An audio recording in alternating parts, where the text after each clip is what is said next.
Where are we at? Welcome back to the Belt Off podcast, joined again by Michael Stratton Jr. and Dylan Delgado. Let's bring up a couple topics. So, recently, you started giving out NoGi belts. Not plural. Belt? Yeah, I gave my first one. First NoGi belt, yeah. What was the decision behind that? The decision behind that was that people are going to decide what to train, right? And people nowadays want to just train NoGi. And I wouldn't have been the first one, I'll be real. I wouldn't have trailblazed this. I would not have gone out on a limb had I didn't look around and see other people doing it. I'm not going to lie.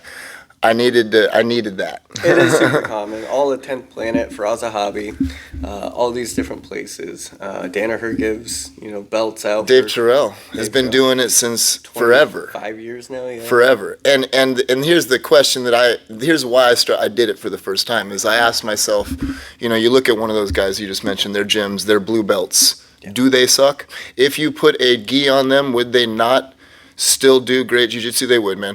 Yeah. And my dilemma is obvious, is everybody's dilemma when it comes to, if you're thinking about it or not, it's the tradition. It's the fact that, what's your belt for, dude? I should give you a blue rash guard. Like, the belt holds your gi together. Yeah. Right? It ties your gi together, and it represents the traditional martial art that is Brazilian Jiu-Jitsu, which involves a kimono. Mm-hmm. So the argument that they're submission grappling, they're doing submission wrestling, they're not doing jiu-jitsu, that's a valid argument, I mean, and it would be as if there was all of a sudden NoGi karate or something like that, and you would ask yourself, like, would it still be legit to give these guys belts? I think it would. If somebody was like, I got a X belt in NoGi karate, it's like, well, yeah, because the kimono doesn't, Now, in jiu-jitsu, I could see something, like I could see Meg seeing this and saying, oh, heck no, right? Yeah. Because you're not doing jiu-jitsu if you're not grabbing a gi. That's involved in Brazilian jiu-jitsu. And I get that. I respect that, which is why I hesitated so long on doing it. Mm-hmm. But as our team grew and we got a bigger NoGi squad, and it became real evident to me that some guys were just going to do NoGi, it made no sense to me to leave them at that when I was looking at neighboring gyms belting NoGi guys, and it made sense. So even tournaments started doing it. So the way that grappling industries used to do it is by years for NoGi, and then last year they actually switched over to the belt system for NoGi also, because there's so many gyms that are doing just NoGi that the years didn't really reflect the accurate training so much. You might have somebody who's been training 10 years, once every couple of weeks, and so I had to go up against this guy. Did you? NoGi, yeah. Did you really? So if you have 10 years in, you're in with the black belts, but you might only be a blue belt if you don't have that same time. And the truth of the matter is, too, is imagine if you train with the gi on for a while, you get your blue belt, maybe you just got your purple belt or something, and you're like, I want to try NoGi. You never done NoGi, man. And honestly, if you just do NoGi and then put the gi on, you're not going to be lost, because you could do NoGi techniques with a guy wearing a clown suit. It doesn't matter what they're wearing to do NoGi. Yeah. However, let's be real about traditional Brazilian Jiu-Jitsu. It does matter what they're wearing. Yeah. I mean, granted, I don't buy the argument that you can't choke a guy with a regular shirt on. You absolutely could. Yeah. Okay, this is not made of like imported Egyptian silk that's just going to shred when you tug on it. It might be a one-time use choke, but it's a choke, right? Now, but yeah, I mean... Why do you feel everybody's transitioning to training NoGi more? I wouldn't say everybody is. I would just say that UFC, bro, is super popular. That's what I'd say. There's been a big movement into it also, because if you're competing and you want to make some money, almost everything's NoGi for the money side of things. In grappling? Yeah, dude. Yeah. So whether it's ADCC or any of the super fights, so many of them are all NoGi. And, Eddie Bravo's EBI, everything is turned that actually pays into NoGi. You still have your traditional IBJJF, that sort of thing that's, primarily gi. Makes sense. So that's more traditional stuff, but you're paying to compete in most of those. Exactly. Where the money is in NoGi. Oh, okay, for sure. Yeah. Because I prefer the gi myself. Yeah. I go back and forth. I am so torn between the two, because the game is so different in both. But anything that you learn NoGi, you can apply to the gi.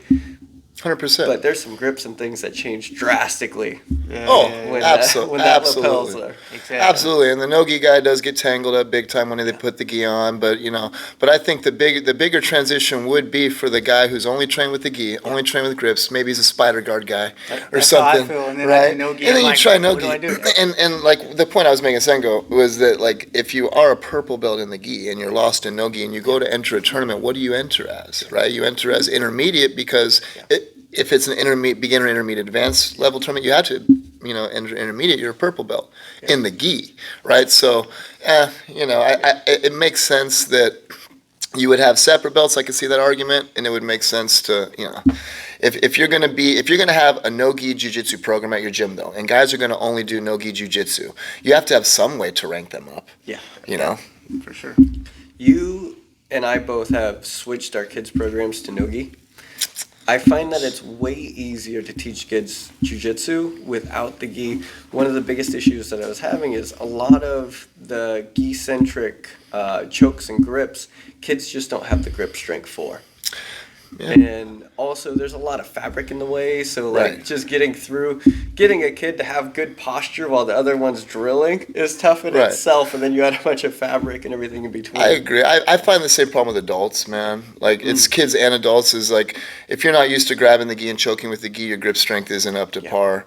You know what I mean? But I wouldn't even say I switched my kids' program because we do both. Okay. Yeah, my kids, what we do is seasonal. We do the hot seasons, spring and summer is no gi, fall and winter is gi. So we're actually only, a month away from the gi again, which I'm excited for. Yeah. But I just think it's important that they learn both, man. I've always thought it was important that I train both. I've always encouraged everybody to train both, right? So, and I noticed after... I had the kids program for like 10 years, and I'd never taught no-gi to my kids. And I'm like telling everybody they should do no-gi, and I'm like never showing these kids no-gi. Yeah.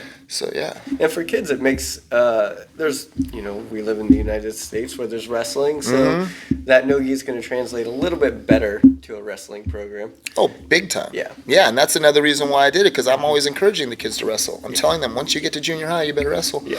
Right, so... What do you prefer? You prefer no-gi or gi? It's funny, man. Nowadays, the gi. I prefer the gi. Yeah, I'm 42 now, bro. I want to slow these guys down. I like to grab them and hold them. And I'm at an age where I feel like my grips are like the strongest they've ever been. And my conditioning is the worst. So it's a great combo. You could really slow the fight down, But when I started, I loved the gi more, obviously, or no-gi more because I wrestled. And then whenever I train a little no-gi, I fall in love with it again. And I'm like, oh, I forgot how much I love it. No-gi seems a little more practical to me, you could say that, but I don't fight. Depends on where you live. And I feel like what I was saying about the one-time use choke is real, bro. It's real. Now, I would say it's just it would be a beautiful hybrid of the two. Because obviously I'm not going to grab your gi to pull guard or anything silly like that. I'm probably going to wrestle you. Like if it was a real fight, right, and you're just wearing a shirt, a guy, I'm probably going to try and wrestle him, which is totally no-gi. Yeah. And then if I opt to, I can always, And the thing is if you teach a kid or a person to do it by default, they'll do it by default. Right, which you want. You don't want them to think they can't, right?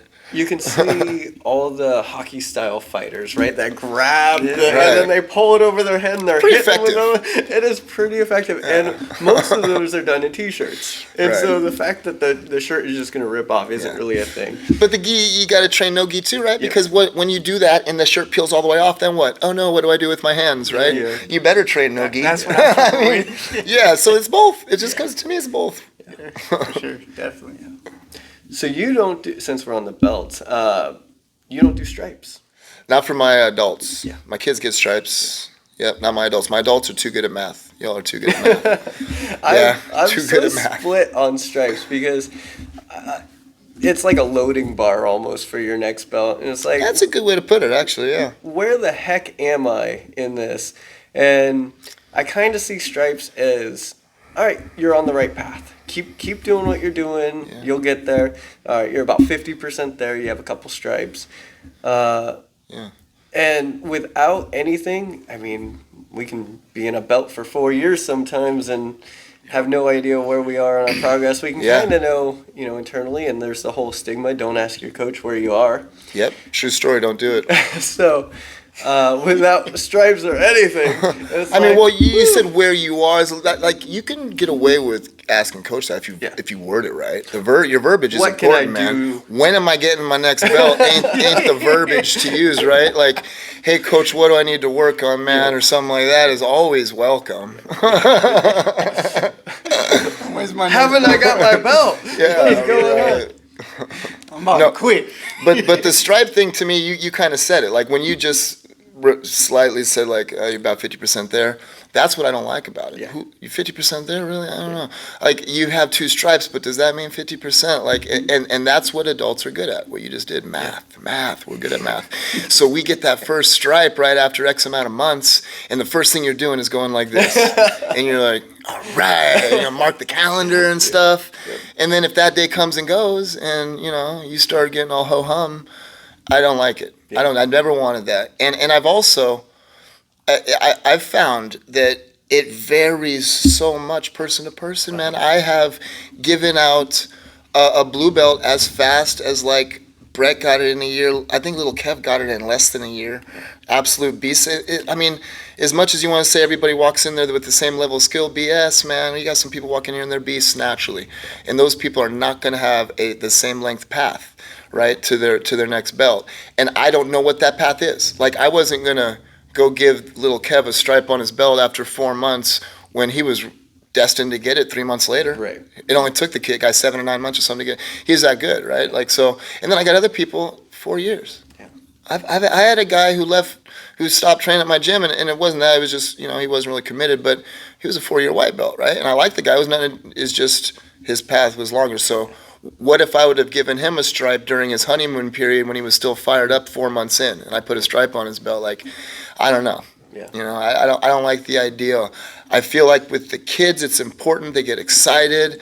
Yeah. And adults do too. Don't get me wrong. Adults got a little kid in them, and that's important. But I feel like there builds an expectation, and I just can't do that to you. Wouldn't want to disappoint you. Filming and posting content. So it's always good to film yourself. You can see a lot of things that you're messing up that you didn't realize you were doing, whether it just be placements or grips, and be like, oh man, I know I'm not supposed to do that. And you can go back and watch footage and fix yourself. Now, on the flip side, I was seeing in a chat room that it was talking about, this guy made a highlight reel on me, and we were just training.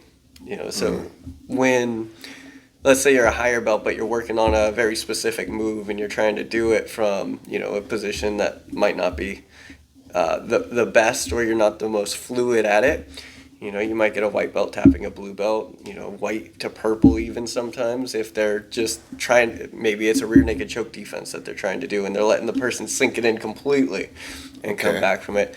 What do you think about posting rolling footage? So in the situation you were just talking about, the upper belt was trying to work an escape, the lower belt posted a video of him strangling the upper belt or something? Right. Well, I mean, doesn't that feel like in your heart like such a no-brainer? It does. It's etiquette, man. Like, come on.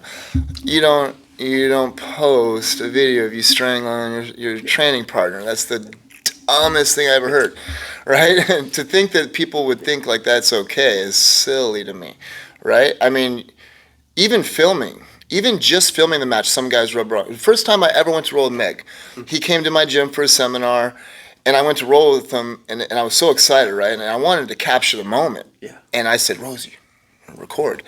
And Meg looked at me and goes, what are you doing? And I was like, and he's like, you're going to record? What if you choke me out? What are you going to post it? I was like, no, sir. I was planning on recording my murder. I was going to document my murder, sorry. And then he ended up murdering me, too. It's funny. Like, he thought, oh, you might choke. I didn't choke you out, bro.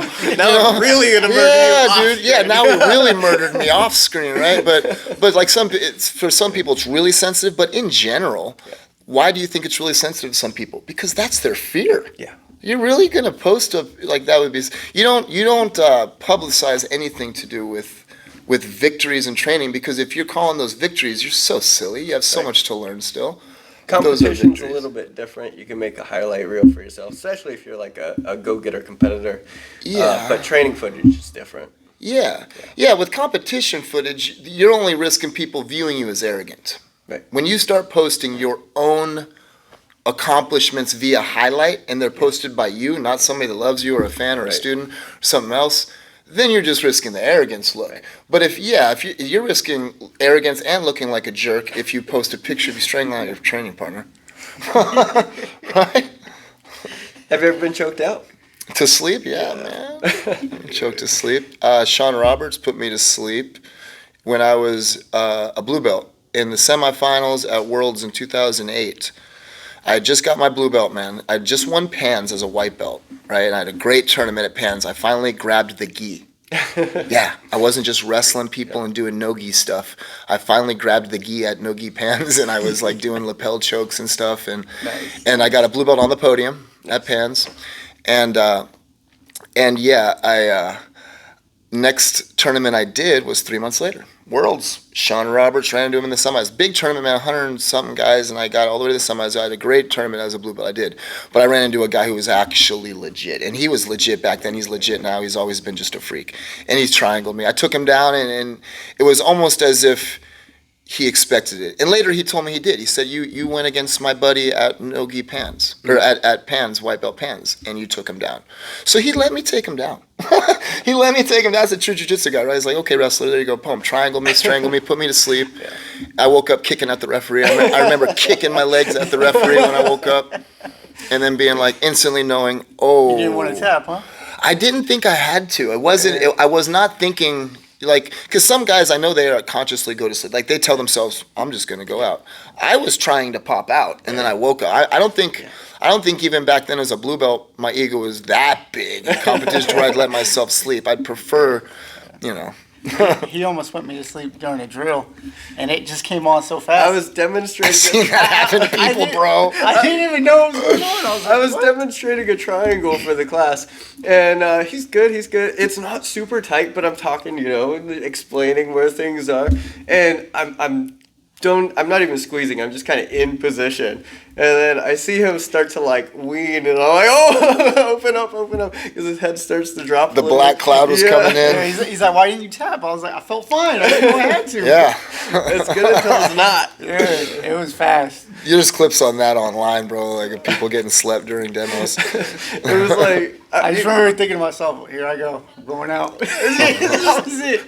And then you let go. It wasn't like I was like doing like the first demo of like, okay, this is real time or anything. I'm just like explaining, yeah, you put your foot over here, you pinch your knees together. Squeezing it just enough. Just enough. That's how it was. Yeah, I was just talking for a little too long. But you said you got your blue belt on the podium, so this can be taken a couple ways. If you get your blue belt on the podium, were you really a white belt in the competition? Yeah, man, obviously. And the proof is that your belt was white in the competition. Like that's I like yeah, how he that's said that. You were a millisecond from getting your next belt, but awesome. yeah. Good, man. And like, so what does it mean if let me ask you this. Sure. If you don't get it on the podium and you get it 2 weeks later at the team party, but your coach decided during your last match in the finals that he was giving it to you, and did you not already get it from your coach in his heart? So, you were a blue belt when you were fighting your finals then, right? No. Yeah. You were a white belt. Your coach decided that if he sees what he wants to see, you're going to become a blue belt. And he saw what he wanted to see. Yeah. So you became a blue belt, but you were not a blue belt when you were fighting, man. Yeah. Yeah. I've seen, the counter argument of, if you get second place and the person on the podium that got first place gets their purple belt and the coach had brought the purple belt and everything. Mm-hmm. I've also seen the impromptu where, they're like, oh, I need a blue belt for this person. Well, why was the coach shocked that they were good enough to get their belt but didn't bring a belt? And so there's a couple Say that again, though? So if there's two ways to look at this, where the coach actually brings the belt knowing that, all right, this person's gonna podium. If they win this, I'm belting them. Yeah. Right. And then the other way is like, wow, that person shocked me in this performance. I need to Right. give this person a blue belt on that podium. Right. Yeah. Both are absolutely legitimate scenarios. And which one would you argue against? I don't know. If you're the person that came in second, it's going to be hard. You're going to go home and you're going to say, yeah, I lost to a purple belt. You didn't No, really. you didn't though. But and if you did, you're trying to make yourself feel better. Yeah. So you can say, 100%, you say what you got to say to sleep at 100%. night, bro. Yeah. But you lost to a blue belt. Yeah. You wasn't wearing a blue belt when you fought him, man. You can consolation prize that though, right? That's a consolation prize, and I wouldn't not do that. Like if I had a student that was a blue belt and lost to a guy in the finals and the guy got perped, that would absolutely be a consolation prize. We'd be talking about that at dinner. Yeah. Hey man, you lost, but come on, you saw the guy you lost to, he got his purple belt on the podium, good for you. You know, it's like, yeah, I don't see how it's in any way like a, hey, what are you doing? That guy should have already been. Yeah, I don't get that one. Yeah. These are just things that pop up through forums. Yeah, I know. People want to know this stuff. I know. They're Things need curious. to be said out loud. They need to be discussed. Yeah. I think I got my blue belt like a week or two after that white belt tournament. Yeah. When I did Did you it. decide that you were going to give it to him when you saw him kick some butt in that white belt tournament, or what? No, it was set. It was set. We had a promotion date planned, and he was getting it. So So you already knew, yeah. Yeah. So arguably, he was a blue belt in that tournament. Oh. very possibly. No, he wasn't. Though. No, he wasn't Don't because. say that for me. But he wasn't. No, I'm not. I'm like joking because the truth is he was set to be in the future, but not yet. Yeah. You had decided for the future. Right? So with it, it was like, all right, I've already determined that this person has the skills and the ability to receive the belt. He just hasn't received it yet. Yeah. So it's an interesting thing. He did tell me, he's like, you do way better here than you do in class. In the tournament? You did you're one of those guys. Yeah. Okay, I thought you meant you did better in the gym. I was going to say that's pretty common. but- Most people do better in the gym than they do I in would tournaments. say, yeah, because there's that little mental block, you know. But some guys, I've known guys that feed. shine in They tournaments, feed on that. and then you watch them spar, and you're like, what are you doing? You know. But in the tournament, they just click the switch or something. It right? seems more real. I don't know what it is. No, it is more real. And Way being more. nervous and having your nerves there, it just helps out tremendously. In my last competition, I wasn't feeling any nerves. I was just like drained. It was rough.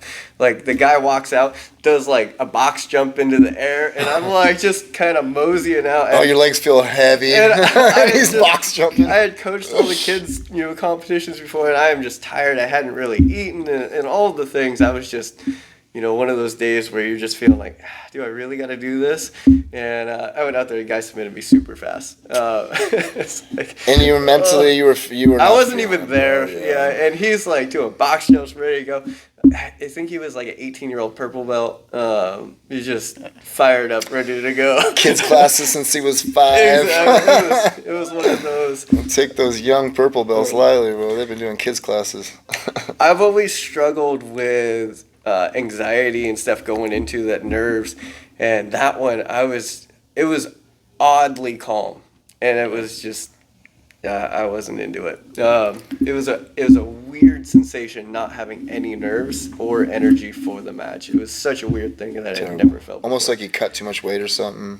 I didn't even. Like the similar feeling. It might not have been from that, but it's like because I know what you're talking about, bro. I've had the feeling of competing, cutting too much weight, and I've had the feeling of competing mentally off because I knew I didn't prepare right.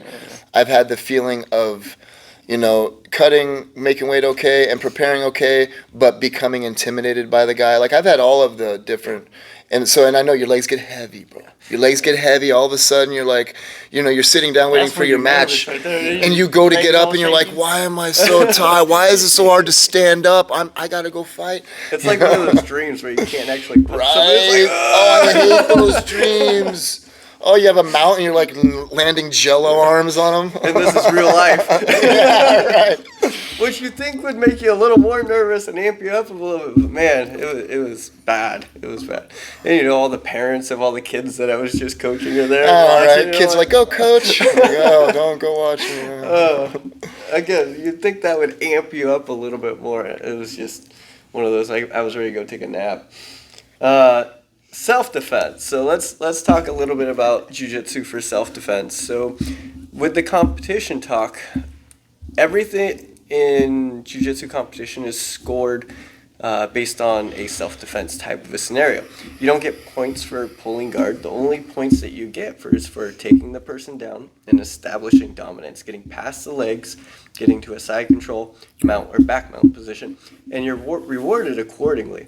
So, you have this whole sport versus self-defense debate in jiu-jitsu itself, and it's really very similar. Pulling guard, you're probably not going to do in a self-defense situation. But taking somebody down and getting to a position that scores 4 points would put you in mount or back mount. And so with a self-defense situation, we have the poke them in the eyes and that type of a thing. If you're able to take somebody down and get on mount, you're an asshole if you poke them in the eye. If the person is on bottom and trying to poke you in the eye, then you're just going to do that worse to them because they're in a compromised position.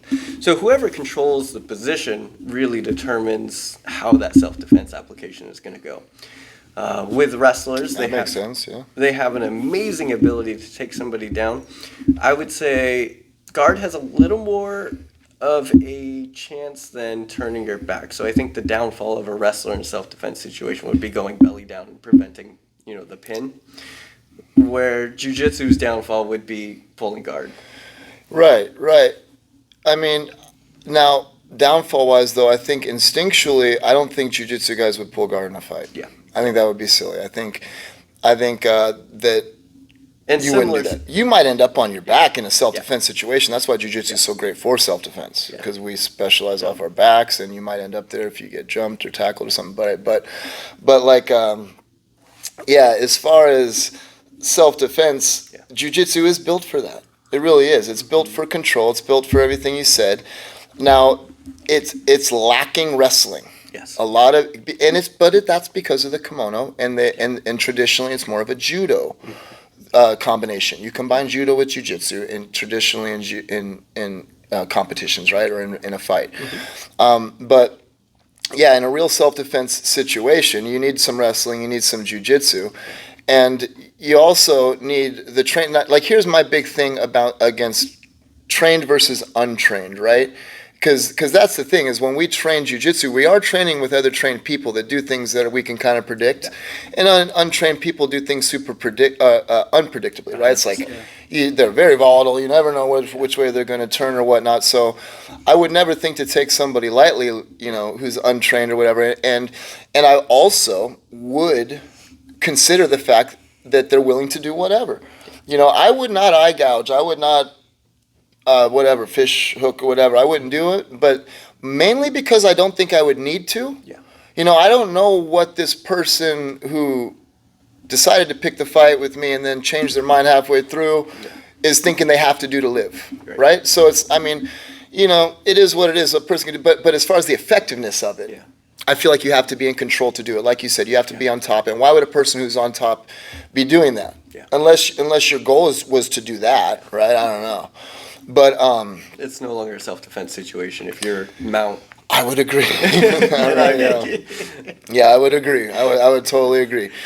Pretty fucked up. It was Matt Serra, that took the guy down at the... In the restaurant? Yeah, and then was holding around. What if you eye gouged the guy? Like, how bad would that have looked, right? Pretty bad, man. Instead of just pinning him. Pretty bad. But now, because I've watched, I'm open-minded to martial arts. Yeah. I really am, man. I'm open-minded to Tai Chi. I'm open-minded to everything out there because it's all got a purpose. Yeah. And I have watched clips of the eye gouging and stuff like that, and you don't see it from the top position when they're drilling it. Right. It is a self-defense style technique. You usually see, at least I haven't, I didn't go deep down the rabbit hole of it, but I usually see them on their back reaching up, attempting to. So it's not as though, like, I ask myself, okay, Michael, you have full mount on a person. You're not expecting that, and they do that. I will at the very least back away. I will at least posture up. Yeah. It will at least accomplish a little bit of their goal. So, it's like, I don't want to rag on it, but I know in my heart that the learning curve, for example, like you have a guy who's really good at eye gouges and really good at fish hooks, and then you have a guy who's a black belt in jiu-jitsu and has good wrestling. Okay, if we get into a fight and we don't know what each other has, hypothetically, and we just get into a fight, and I realize into that fight that he's willing to do those things, I can start doing those things. And I don't need years of training to know how to go like that, right? Now, if he realizes halfway through the fight, this guy's got a black belt in Jiu Jitsu and he's a good wrestler, he cannot just then decide to do the same thing to me. He can't say, well, I'm going to now be a black belt and wrestle you, bro. You need to train for a while to do that, bro. So also, like, yeah, the learning curve is probably show me how to do it once and I know how to do it versus train for 15 years, right? So, and if you're on the feet, if you've ever practiced boxing or kickboxing or anything, those gloves right there, they actually hold you into a nice eye-gouging position from a jab. So that's why you see it a lot in the UFC. Thumb is out. Yeah, a lot of UFC fighters, they train their sparring in boxing gloves. A little bit safer for them. But they get super used to having that thumb out, and that's why you see that thumb catch on so many different strikes. Right. They're going for the jab, but their thumb's out, and that thumb goes right in. So I would venture to guess anyone that's got a good jab has a good eye poke. And also, like, if you're willing to do that stuff, and let's say, what if you are a black belt and a good wrestler and you're willing to do it? You are a scary human being. Don't get me wrong. I'm not trying to fight that guy, right? I'm not even trying to fight somebody in general, but don't get me wrong. It's just, I don't think a person would learn a bunch of jiu-jitsu and a bunch of wrestling and then feel the need to ever eye gouge. Right. You know what I mean? Yeah. Putting somebody to sleep, or if they're reaching up for eye gouging, you have arm bars, all kinds of options. And you always hear the debate, well, I'm just gonna bite them. When you bite, you have a broken leg, man, and plus if you bite, honestly, like, and think about the result. Like, is that a finishing move? If I'm hugging you in mount and you bite my chest, do I and run away and tap out and say, you win? No, bro. I go, boom, and then I do that thing that we joke about when people say, I see red in fights, bro. That's a joke to us, but I'd turn into that. I'd see red and I'd crush you and I'd say, oh my God, I just killed a man. I'm sorry. You don't want that. Like, that's just silly. Sure. When we talk about self-defense for multiple attackers, they're always saying that you don't want to go to the ground, Jocko says, if I'm in a self-defense situation and I'm standing, I can run away. The moment that changes is when somebody grabs you. Now, if you have multiple attackers and one of them grabs you, you better know jiu-jitsu. You better know wrestling. Multiple attackers. Yeah. So it's going to be a tough situation anyway. If you can't just drop the people immediately with a striking art and somebody gets a hold of you, that's when you're going to have to know some sort of grappling. And so when people say that jiu-jitsu or wrestling is terrible for multiple attackers, I would venture to guess that it's actually better than most, because if you don't have that one knockout shot, somebody's going to grab you. You've always seen somebody grabs your arms and the other person's punching you. If you can't get that first person off that's holding you, you have no chance in striking with the other person. I feel like in my heart, this is a topic I've avoided even thinking about, because multiple attackers, dude. I mean, first of all, where are you hanging out? Yeah. Like, don't, right. But at the same time, don't be in the spot where you jumped. But I imagine the scenario, I'm getting jumped and I'm trying to use my wrestling and jiu-jitsu against like multiple dudes. How would that work? I could only see myself hoping there was a wall behind me. I would corner myself to limit the funnel of people that can get to me. Right? That would be my tactic. And if I was in an open field, and they were surrounding me, then I would use one of them to protect me. So I would want to grapple and probably, believe it or not, be on my back. This is where jiu-jitsu would come in. I would probably want to be on my back.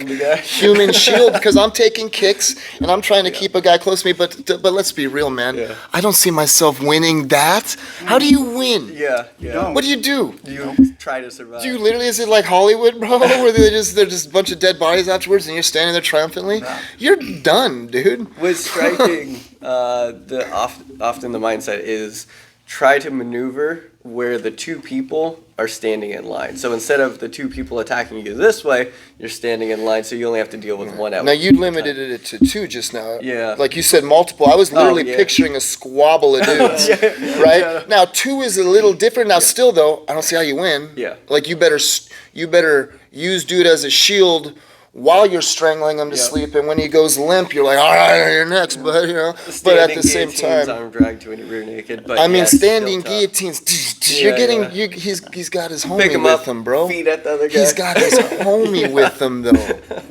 When I was younger, I'd get in situations like that all the time, dude. And I'd get jumped, and the only thing I would do is I just. What else do you do? I don't know, man. I don't know. I'm glad I don't hang out like in places and get jumped, bro. Yeah. No. Once I run curled like fast. this, and the dude was kicking me, so I just wrapped around his legs like this, and I just held on, hit right? for shoulder. Yeah, Right, that was right. all I could do. Yeah. There was no winning that. I was just happy to get up afterwards. You know. So basically, if you can control the position, Danaher said that the goal in jiu-jitsu is to take the person down, and what that does is it limits their ability for big explosive knockout power. So if you can get somebody to the ground, you've eliminated a lot of their energy.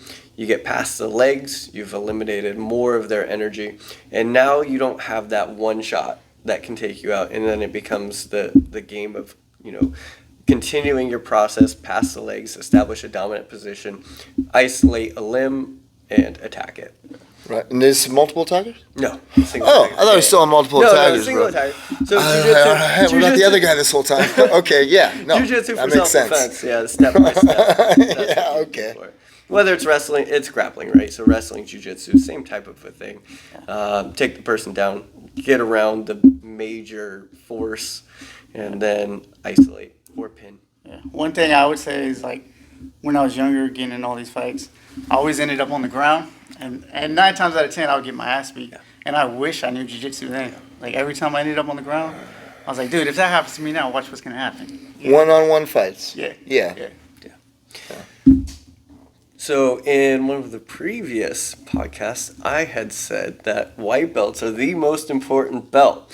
Now, saying that, I knew that this was going to come with some counter arguments, and it can easily be argued that a higher rank who's going to teach them. But without white belts, there's no flow of new people coming in. So where do you stand on this? I luckily watched that one, Yeah. right? And I even messaged you, like, I got my thoughts, right? Yep. To me, it's a chicken or the egg argument, which is endless and unanswerable. So there's only one right answer, man, and that's the belt you're on. What belt are you on? That's the most important belt in jiu-jitsu, man. And that's real. You can't generalize a belt like that, bro. You can't, because, yeah, the white belt is very important. Without them, we don't have any of those, right? How does this guy learn anything? Oh, man. So which one, right? Like, which one's more important? This guy has to teach this guy, or he ain't ever even going to get to here, right? Yep. But if this guy never walks in the gym, we never even have one of these, right? Yep. So it is literally, what belt are you on, With that, 90% of people drop out before they get their blue belt. And a blue belt... You got a source, Mr. Nick Johnson? I can find you a source. These stats, I don't know. I believe a lot of people do. I own a gym, bro. I own a gym, so I know a lot of people have quit. So a blue belt traditionally symbolizes that you're able to defend yourself against a larger, stronger person that doesn't know jiu-jitsu or grappling. Right. I had said that at blue belt, you can quit, you can decide to continue, or because at that point... got chills when you said that. Yeah, right, I know. So, I've been doing this for almost a decade. Like, I've obviously continued my journey. But at blue belt, is it okay to establish a point where you're like, you know what, I've learned what I needed out of this, and choose to go further, or be like, you know what, I can handle myself against most people? Quit? No, I mean, if that's what you're trying to say, you're full of it. Yeah. You're delusional, man, because first of all, what is most people, dude? I can go right now to a wrestling tournament, pick out a college wrestler that doesn't know how to tie a belt, can't spell jiu-jitsu, and then I can go to a gym, find some guy that just got his blue belt, and be like, you guys fight. Yeah.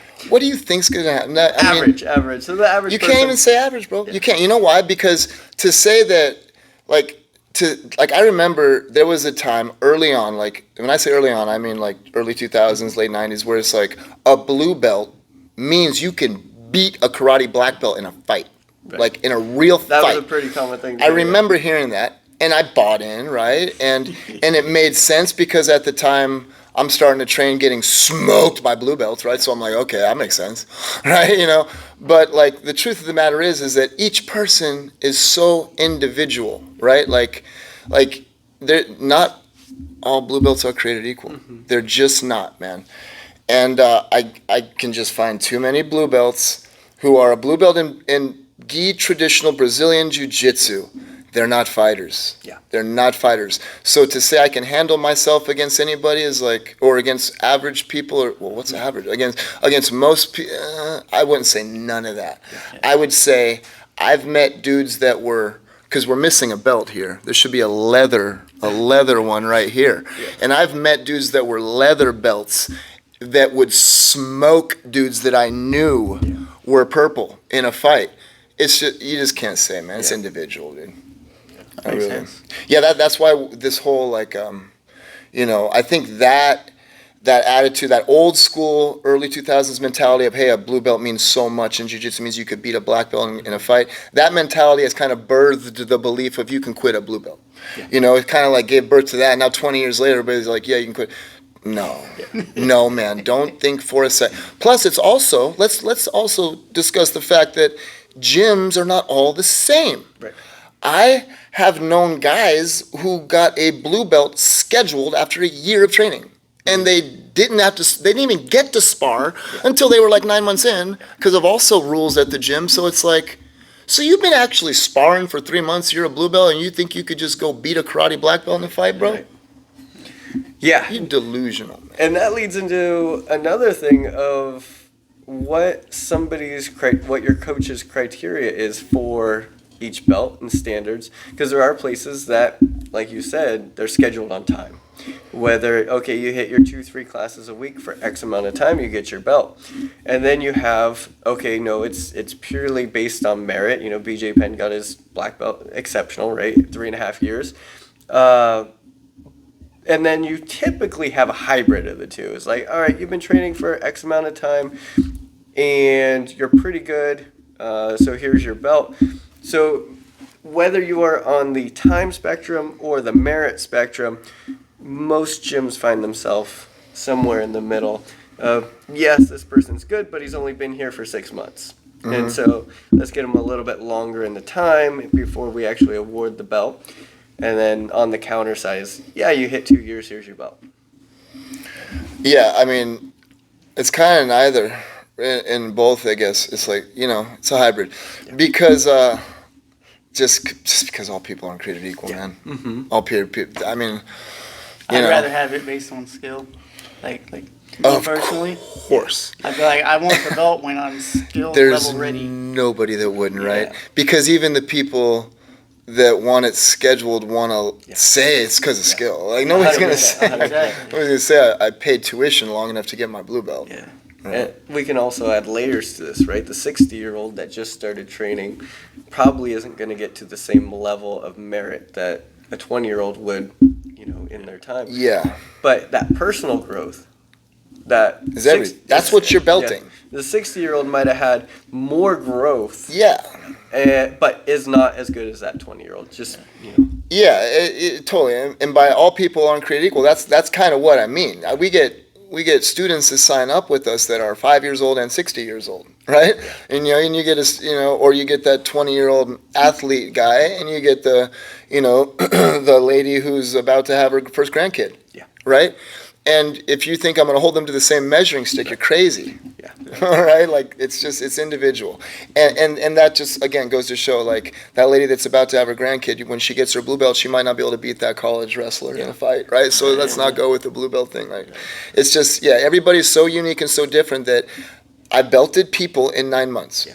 I've given a guy a blue belt in as quick as 9 months. He was great. Little Kev, great wrestler, blah, blah. And Brett probably would have got his in 9 months, but I wasn't allowed to give it to him because I had just started my gym and I was needing approval from upper belts at different gyms to belt him.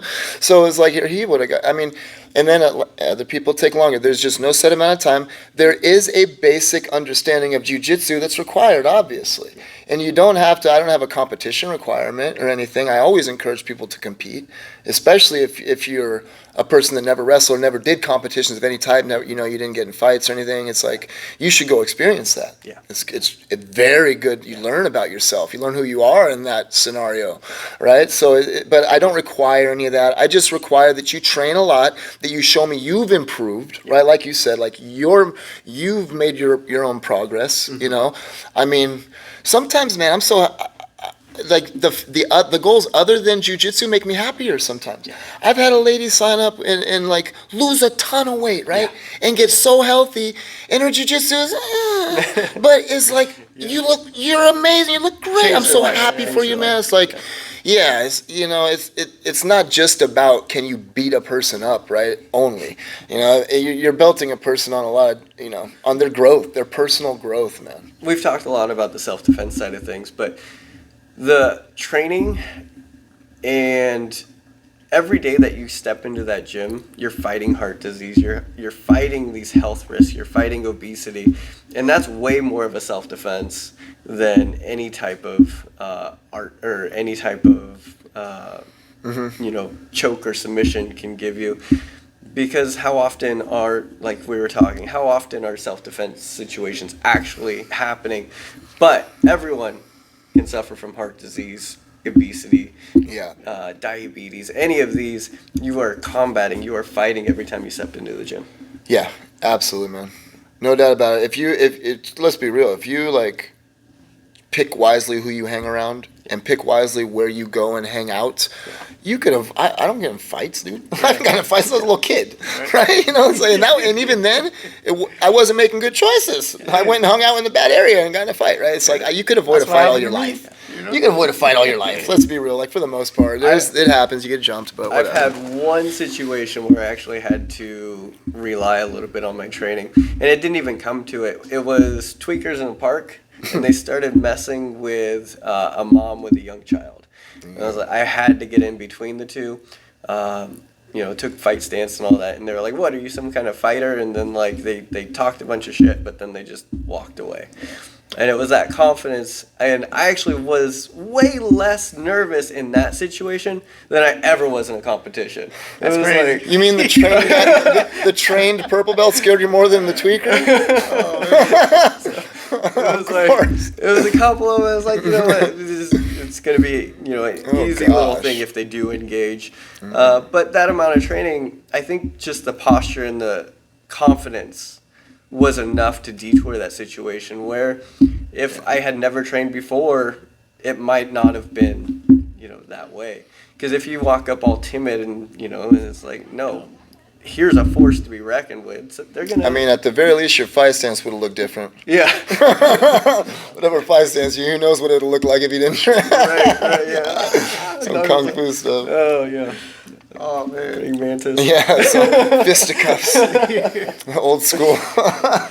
Zuckelberg got his blue belt. There's so many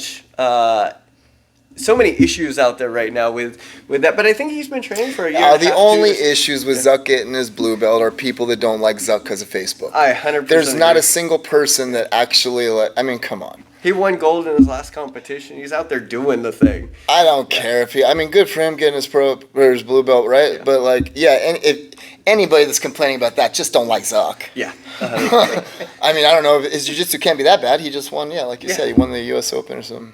Everyone's commenting, oh, how long has he been training? And I think it has been a year and a half or 2 years, and he's competing. And see, I wouldn't even say that. So what are you going to do? Go tell Dave Camarillo? Didn't Dave Camarillo give? Exactly. What are you going to do, man? Go tell Dave. 100%. How long has he been training? Let me approve this. Yeah. You keyboard warrior. There's somebody who doesn't train at all. Yeah, right? Even if you do train, I'm going to go at Camarillo. Like, what are you giving him a blue belt for? Because he's a blue belt. Shut up, right? When you hear certain people give somebody a belt, you can't question them, because everything in the past has led to, that guy's legit. Everyone he's promoted in the past has been legit, and then you think he's just making an exception for this person? Yeah. I know, right? And it's going to be the most like publicized belt he's ever given.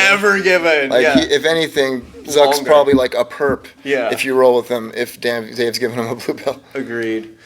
So who you got, Zuckerberg or Elon Musk? Well, Zuckerberg trains, bro. So- I'm a bigger personal fan of Elon, but Zuckerberg trains. Come on, I'm not delusional. So Elon Musk, I think he has some karate, taekwondo. His kids do jiu-jitsu.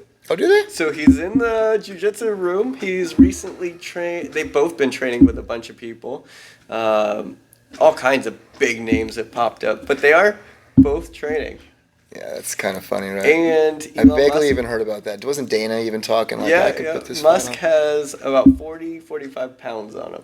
Musk does? Yeah. It ain't 45 hard pounds, though. No, I think so. I think Zuckerberg's around 155, and Elon Musk is around 190. What are their BMIs? Right. Yeah. Yeah, I don't think I like Elon more, but I think Elon would lose. Yeah. Sorry. I keep going back and forth because, I think Zuckerberg will definitely be able to outwork him. But Musk, I mean, are we talking like this is gonna happen? This is not gonna happen. I think this is gonna happen. This is not gonna I happen. didn't think it was gonna happen. I think it's. This is not gonna happen. At first, I like didn't just think now, it you was- kept talking. I'm like, are we really talking about this? We are talking about this. I was And just gonna ask. I was like, is this really going on? I think it might. Do we have confirmation? I don't think it. I think they're planning for UFC 300. No way. Are you joking right now, bro? I'm dead serious. UFC. I don't even know what to think right now. You This know, is it a might fall through. spectacle.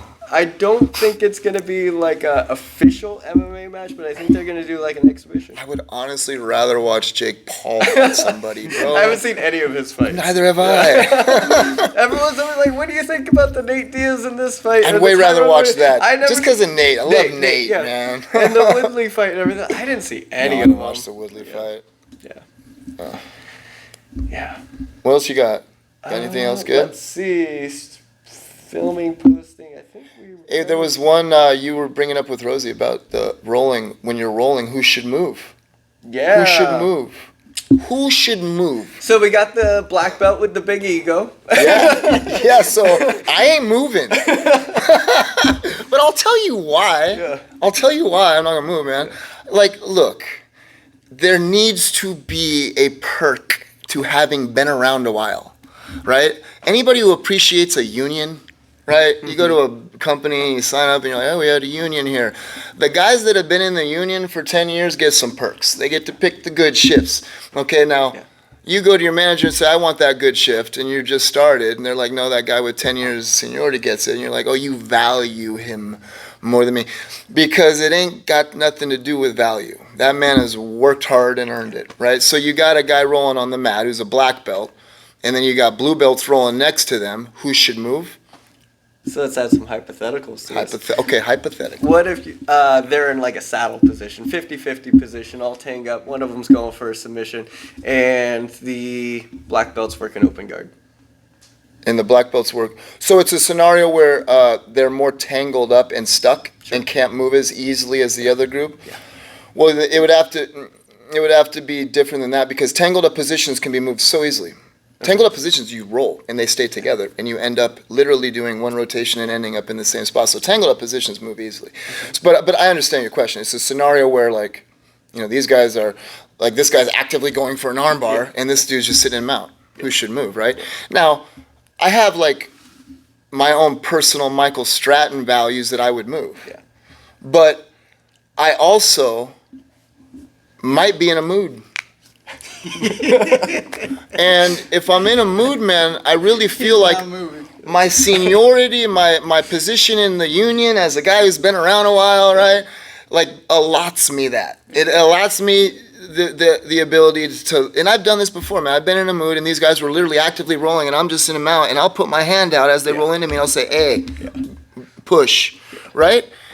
And then I've had other times where I say, "Hey, buddy, let's move. I'm in a good mood, I guess." But I don't know. But to me, it's a choice that it's just respect, man. And it's not respect that I command and don't give, though. You don't think I'm gonna move if Meg's rolling next to me and with somebody else? I'm gonna run away. You know, like, I'm gonna always give respect the same way that I would ask it.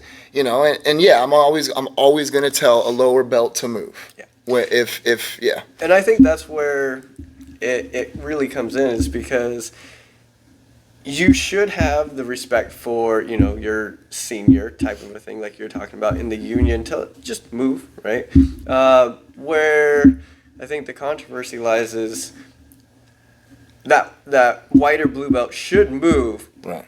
but should the black belt command them to move? Like, what do you mean command them to move? It's not even a said rule. It's an unsaid rule. It's an unspoken rule. Like, I mean, don't get me wrong. If rules get broken, words get said. If you can call those commands if you want. If somebody walks my mat with shoes, I'm gonna command they take their freaking shoes off. So you can call it what you want, but really it's just a reminder of the rules. Yeah. So if you roll into me, or you're rolling next to me, and I say move, I'm not commanding you. I'm reminding you what the rule is, dude. And I'm playing a bit of devil's advocate on a lot of these things, because we have similar opinions, and that's boring. That's boring, right? Yeah, so that's true. If I'm the blue belt, Yeah. and the black belt's rolling into me, I'm going to step up and just move off anyway, because there is that respect. And so on one end of it, it's like, okay, the blue belt is giving respect to the black belt, but or is it the black belt that's commanding it?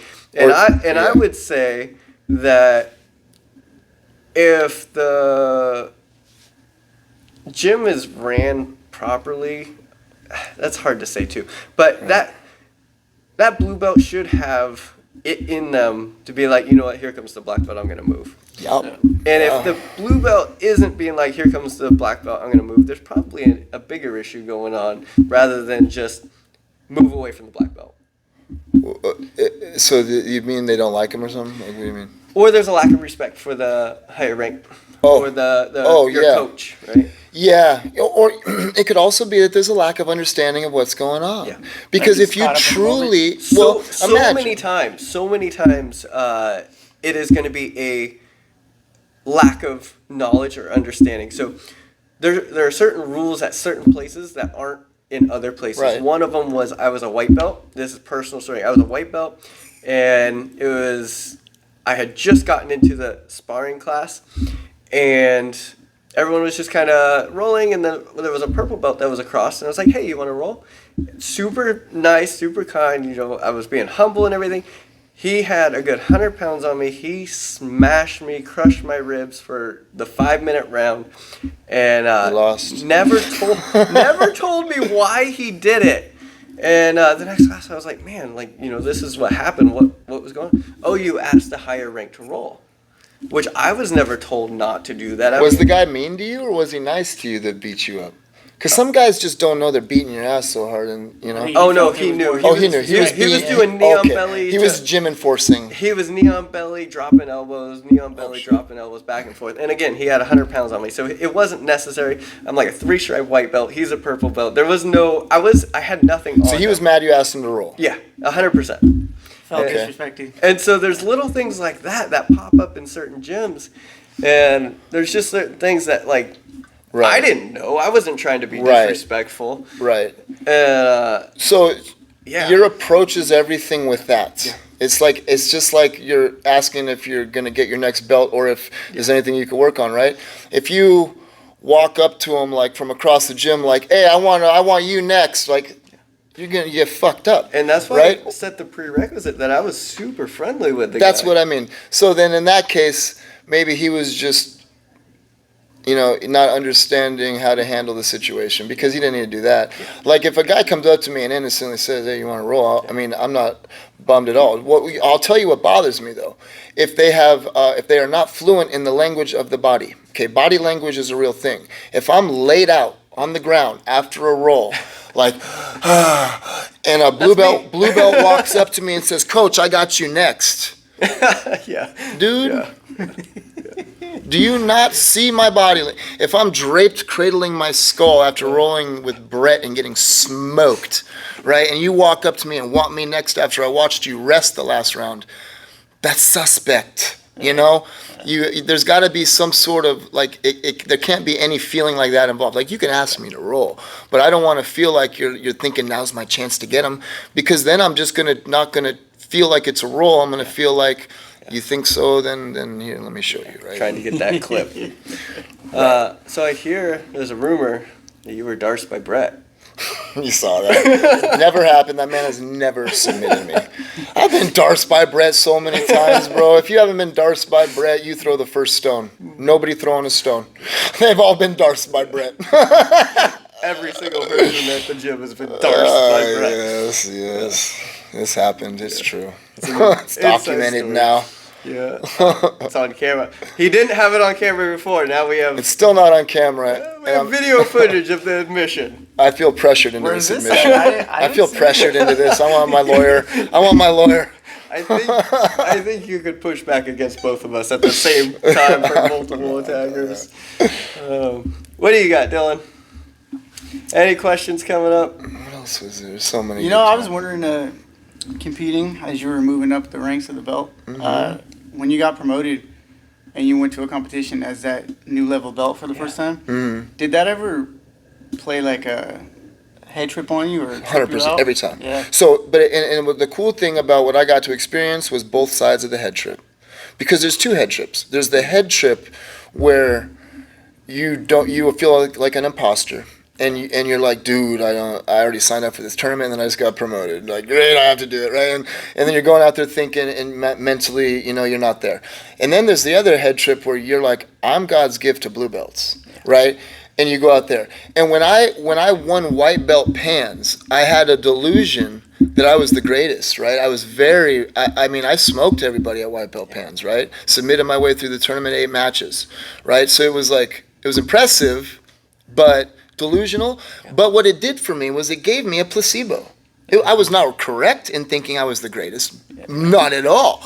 But I talked myself into it, dude. So when I went to Blue Belt Worlds 3 months later, I did amazing, man. I had a great tournament. I did better than I was, because I was so confident, right? The mental side is it's so important. Powerful. It's almost like a drug, dude, where then you go like the next year when I got my purple belt, I went to Worlds again. I lost to a guy who I smoked the year before. Literally took steps backwards because I mentally was like, purple's different, dude. Purple's different. That's how I was from white to blue. I was like, oh, fuck, these are blue belts. Right. You tell yourself, you can decide. You can literally decide. I was blue belt for about 3.5 years. And so, which isn't uncommon, right? 4 or 5 year blue belts isn't an uncommon thing. And so if you're the fresh blue belt, you might be blue belt is such a long belt for a lot of people that you might have gone from white to blue belt in a year, and then you're at blue for 4 years. And there's a giant difference between that 1 year, 2 month blue belt and that 5 year blue belt. And so the closer I was getting to the end of my blue belt, I was like, oh man, I've been a blue belt for 3.5 years. I was a white belt for 2.5. Like, I got some time in at this point. Right. And I felt amazing. And then you step into purple, and it's like, all right, here we go again. Bottom of the ladder. Working way. But that confidence is definitely something. We had a member, he did really well at a competition, and it was like 6 months later or something. But I gave him his blue belt because he was a blue belt. He was, at that point. And he did a competition, I think, about 3 weeks after I gave him his blue belt. And he got 1 win out of like 8 matches, and he's like, Coach, 1 in 7, 1 in 8, something like that. Gosh, And, yeah, it was a rough day. He's like, Coach, I don't know if I'm a blue belt, and I was like, you're there, just stick to it. And then he competed about 3 months later and won 4 of them. And I was like, so do you feel like a blue belt now? He's like, yeah. I'm feeling like I got, something here. And, he got his white belt fairly quick. He came into it from wrestling. His blue belt. Yeah, pretty quick. And he wasn't, inexperienced to grappling. He had done wrestling and that sort of thing. But when he came in, he didn't just try to be that stubborn wrestler that always wanted to wrestle. He embraced Jiu Jitsu and started playing off his back and started, working high guards and arm bars and, all the things that you would want a wrestler to actually add to their game. Yeah, be on your back a little bit, Yeah, and so he started getting really good at that and everything. It's like, all right, you got solid wrestling. You got a solid guard game now. Here's your blue belt. He's a blue belt, in my opinion. But in his mind, he was... At first, he thought it was a little early, and then in his first competition, he was like, man, I don't know. Like, these guys are good. And then only like 3 months later, he's running through half of them. Right. And pretty dominantly. He had a couple submissions in like 30 seconds. He could have done that the first time. He could have. He could have. was just, yeah. He was in his head. The mental, man. Yeah. And you will never experience that any more than when you, go and enter a tournament as a black belt, and you are competing against a guy who was a black belt before you started training. Right. That's got to be When that happens, you're like, dude, you're counting the stripes on his belt, and you're having a hard time counting them because they're like blending together. The little stripes, not the big stripes. Yeah. 1, 2, 3, 4. You're doing the math in your head, and you're like, wait a second, man. Is he Masters? How could he be Masters 2? He's got to be 60 with all those stripes. Yeah. Right? And you're doing that, and you're like, okay, this guy got his black belt when he was 18. All right. I heard that the IBJJF doesn't update your picture. And so if you ever see that you're going against a little kid, you're going against somebody who's been doing it forever. Competing since they were a yellow belt. Oh, God. What the fuck is this? Oh, man. It's like, this Show guy's up, like 9 years old. man. What am I doing? That's hilarious, dude. That's good. So watch out if you're in the IBJJF competition and you see a kid pop up that you're going against. It's not a kid. That's You're in one trouble. thing. That's one thing that tripped me out as a white belt. I was looking online, and it showed these dudes' pictures, and I was looking at their pictures, and I'm like, damn, dude, this fool looks like a fighter. Yeah. And I was so scared, and I went up against. It was my first match, and this was the dude I was scared of before the tournament, and I ended up winning. Yeah. I was tripping before, and I ended up winning. Yeah. There's been people that I'm like, oh man, I got this one. And they're like, they're the hardest ones. My most humblings, bro. Yeah. My most humbling experiences. I'll never forget the first time I went to, and it was in wrestling, not even in jiu-jitsu. And I went to wrestle this dude that, he was just a dork, man. He looked like he was, he's literally just standing there pushing his glasses up his bridge of his nose every few seconds. And he mopped me up so bad, dude. I never judged another book. In fact, I got scared of nerds after that. I was like, you don't know what they know, man. And then in jiu-jitsu, it's even worse. Yeah. It's even worse in jiu-jitsu because, I'm going to get some new glasses today, dude. It's such a cerebral sport, bro. You get these guys that are so smart, and it's such a cerebral art. If you're smart, you almost have an advantage over a guy who's just purely athletic, right? Yeah. I just can't see. So when you turn 16 in jiu-jitsu, you're able to get your blue belt. What if the person starts jiu-jitsu when they're 15, 16 years old, or say 15 years old, they've been doing it for a year and a half. Man, I'm in this dilemma right now of, he's not close to his blue belt at this point. He needs some more time. But that kid that's been doing this for 10 years is also going to be a blue belt at 16, 17 years old, maybe even a purple belt at 17, 18. Right. And if he wants to compete, there's going to be a lot of those kids that are blue belts, 16, 17-year-olds old. Yeah. And that's going to be a hard, because they got 10 years experience going into somebody who's got a year. Right. That's kind of a tough dilemma that I'm facing because he does want to compete. And again, he's not at his blue belt yet, but how old do you have to be to have a blue belt? 16. Okay. And so when he's 17 or whatever and ready for his blue belt, he's going to be going against some of the people who have been doing it for 10 years. So don't build a delusion in his head and he'll be fine. Yeah. There's no reason to protect him from that. Yeah. There's no reason to say, oh, this might happen, so I'm going to save you from it and not belt you or something. Just don't build a delusion in his head. Right. Don't tell that kid, did you know that blue belts can beat karate black belts and that they can quit jiu-jitsu after they're a blue belt because they can handle most guys? Yeah. Don't tell him that crap. Yeah. Tell him the truth. There's guys out there that are going to be a blue belt in a tournament that have been training since they were born. Be ready. Mm-hmm. Yeah. I don't think there's any. I think that's just if he's once he's a blue belt him. Be honest with him. Tell him the truth. Take him to the tournament. If he gets smoked by that guy, be there to put your arm around him after and be like, "That was that guy I was telling you about." Let him live the life and experience good. I experienced that purple belt. The last one that I got smoked in that I was talking about, where I just felt off. He was a purple belt. He, like I said, he was 18 years old. So he went. Yes, he had 10 years experience, right into blue, right into purple, and that's when he met me. I was like, oh, it was rough. It felt like he had and I was having a rough day. That's why you get your kids into jiu-jitsu, people. That was the same kid I went against as a blue belt. Yeah, the year prior he went up against blue. And he was probably on the end of his blue belt. I wasn't feeling it, but taking nothing away from the guy. He was amazing. Oh, at giving what he everything did. to him. Yeah. He was amazing at what he did. And, you know, he'll be a black belt in a year or whatever as soon as he's eligible because it's. He's at all of them, dude. I Yeah. think he just goes around and I mean, competes. he took me out like I knew nothing. It was bad. Same game Impressive, plan man. you did with me, It's though. impressive, Same man. thing. Because it's jujitsu. Yeah. Jujitsu took you out. Yeah. Like that's the other thing. Like you don't even have to view it like you're losing to the person. Yeah. Don't even do that. Just be like so impressed with jujitsu, man. No, it was amazing, yeah. If you lose, like honestly, And he you get used the same submitted by submission somebody. multiple times. I was like, what the- You feel those I had a skills. little You're more. like, it's jujitsu. You're impressed with them. We took the gi off, and I lasted a little bit longer because he couldn't just pull guard triangle me. Yeah, but But seeing the dude, like Yeah. at first judgment, seeing him in the street, like, dude, I just Yeah. smashed this kid. Yeah. And he fucking took me out in like 30 seconds. yeah, me too. Me too. That's why the more you train, you don't get in fights very much anymore because you've yeah. lost too many to guys that look like you could beat them. Yeah. Like I've lost way too many sparring matches with dudes that I would have thought I could take. And the consequences are real. It's like humbling. It's like it's so it's real. Yeah. Yeah. So what's next for Esteem? Any big plans? Still. Got the wrestling program going moving now? forward, wrestling program's going. We got to do a fundraiser to get some mats though. That's next. I think I want to put on an MMA clinic. Mm-hmm. Okay, it's one thing I've never offered. I didn't do a lot of it. I trained quite a bit of it and did a couple fights, but I didn't do a lot. But I know how to do it, and I never taught it. So I figured it'd be a nice special thing we could do. Yeah. I would teach it to kids too. That's the funny thing. Somebody said, would you have kids there? As if it's like, you wouldn't teach a kid how to fight MMA, would you? It's like, heck yeah, I would, dude. Are you kidding me? It's a sport. You just do the half hour or 20-minute thing before class and teach them when to fight and when not to fight. Yeah, yeah. Teach them maybe some de-escalation tactics if it's some bully.